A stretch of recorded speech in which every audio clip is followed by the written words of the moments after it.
How to cancel an Airbnb reservation. Are you facing issues to cancel an Airbnb reservation? If that's so, then this video might help you out. Without further ado, let's dive into the video. To cancel your booking, first of all, open Airbnb app on your mobile device.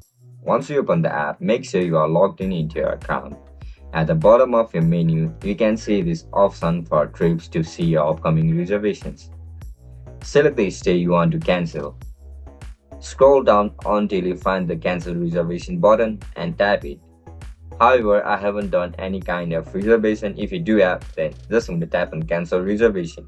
Airbnb will show you the cancellation policy including refund amount, deadline, any fees applied.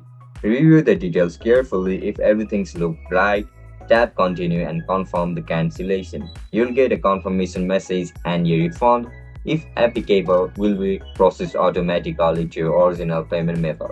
That's it guys, that's how you're gonna cancel reservation on Airbnb. If you guys found this video helpful, don't forget to like, share and subscribe to our channel. Bye bye.